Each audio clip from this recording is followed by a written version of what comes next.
There's a whole conversation about whether the Jewish people are indigenous to the land of Israel. And it's obvious to anyone who is informed that, of course, the Jewish people are. They're more indigenous to Israel than any people probably are on the planet. And the Arab people never had a viable state in the land of Israel. However, the entire conversation is a side conversation. And Ben Shapiro does a fantastic job explaining this when he recently spoke at Yale University in response to a student's question. Let's watch this together. My question is regarding the concept of indigeneity, often being used, or being indigenous to a particular land being used as claim, often by the left, for a people to have a legitimate reason to occupy a territory or a piece of land. Just this morning, I saw a post saying that today is actually not about, a post by a pro-Palestinian organization about how today is not actually about October 7th, 2023, but rather about the Nakba that happened in 1947. I'm thinking, okay, if we're going to go back to 1947, then why not go back to, the 7th century AD when it was conquered by Muslim conquest, or if we even go back further, like 2,000 years ago when they were banished from this region.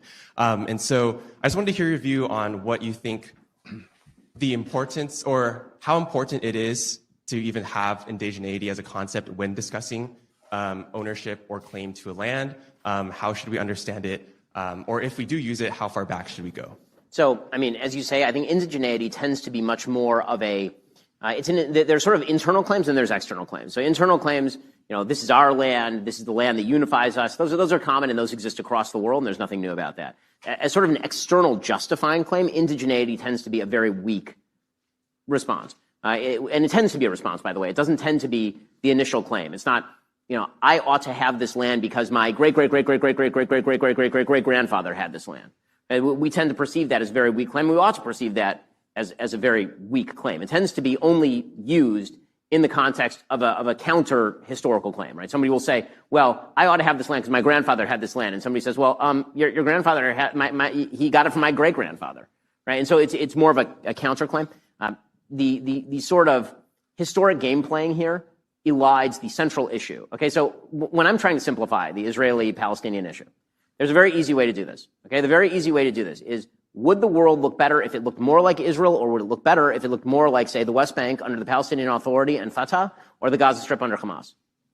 Okay, that's a very, very simple question, and it's a very easy question to answer, and nobody wants to answer it. So instead, there's obfuscation. Instead, you get people who are saying things like, well, it's really about what happened in 1947, and it's really what happened, during the Ottoman Empire, and it's really what happened if you go all the way back to when this land was occupied by the Crusaders. You can do that all day long. You really can. And it doesn't actually prove anything or help anything particularly. Again, if you want to go back originally, according to the Bible, it was Canaanite.